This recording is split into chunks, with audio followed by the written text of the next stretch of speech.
recommendations and what he and his group have discovered here in some of our Carroll County parks.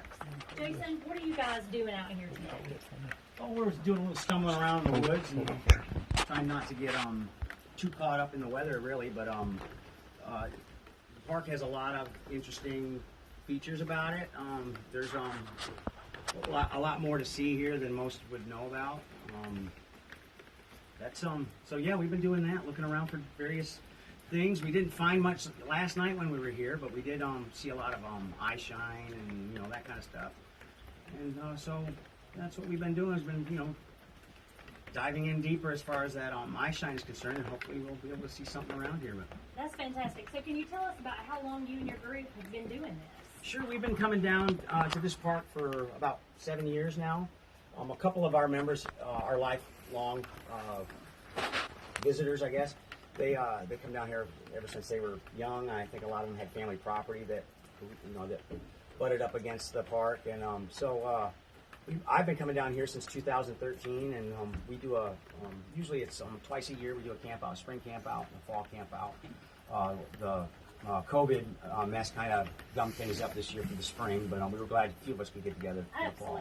Absolutely. We are so thrilled to have you guys here. We love that Carroll County has super rich history.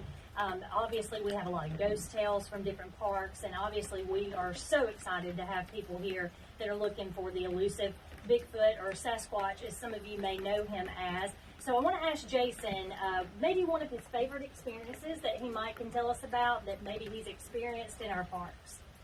Oh wow, I've had a couple of them. Okay. My favorite or most unusual experience I had personally was when I come in. I bring my own drinks and that kind of thing, and I like the Coca-Colas that are in the tall glass bottles.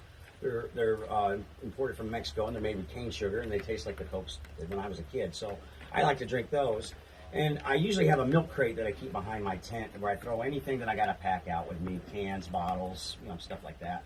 And I had a couple of Coke bottles that were taken out of that crate, and the next night we could hear somebody knocking them together, tinking them together in the woods. That's a very, I don't know what that was. Call it what it is, but I know there wasn't any other people there other than our group in that particular area. So that's one incident.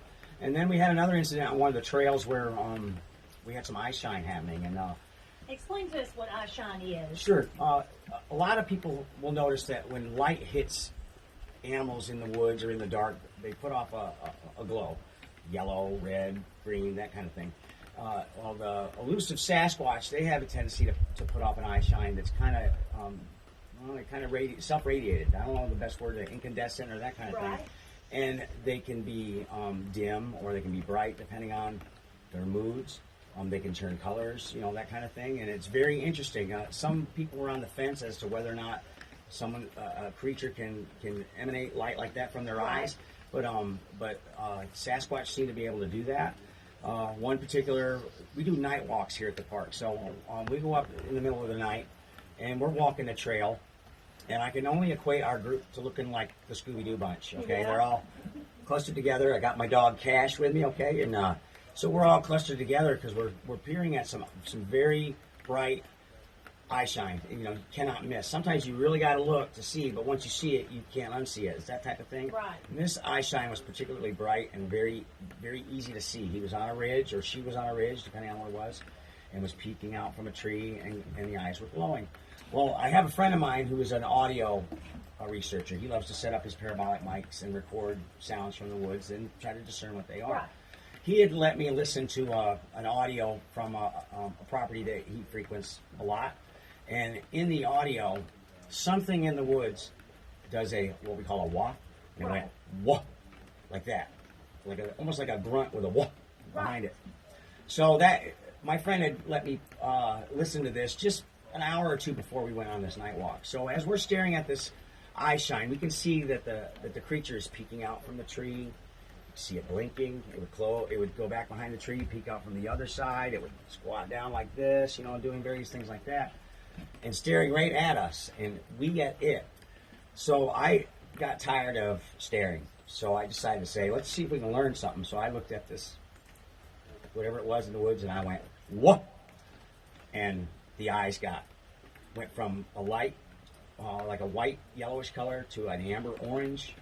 The ocular size got bigger, and we all started shaking. You know, I mean, I started shaking anyways. The whole world was shaking as far as I'm concerned. But 'cause that's pretty close to a Bigfoot. that's I mean, as close, pretty whatever close. it was. You know, and it was one night.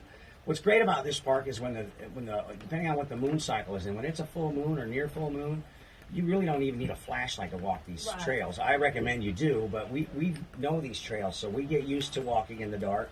And like I said, being clustered together like Scooby Doo and the gang, that helps.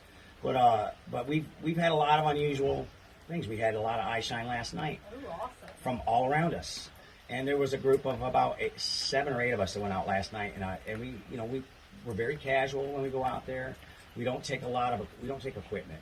We don't take cameras. We don't take infrared, and we don't Right. take sound, audio. You know, now we It's do kind of a set up. natural habitat. Yeah, we just go out to, there's researching and then there's experiencing. And there's a lot of us that do both, like myself and some of my like-minded group members. But I'm an audio guy and a video guy, but I like to set up what I call traps. I haven't caught anything yet. Yeah. But I like traps where I'll set up my audio or I'll take my video. I have an iPod that has a video camera, and I'll turn the video camera on facing behind me, and I'll stick it in my belt, or I have a case that I can keep it in on my belt. So it's constantly filming the trail behind me, because my theory is they're more likely to walk behind me after I've passed than they are to walk right out in front of us. Right. That's my opinion. Right. But so there's several of us that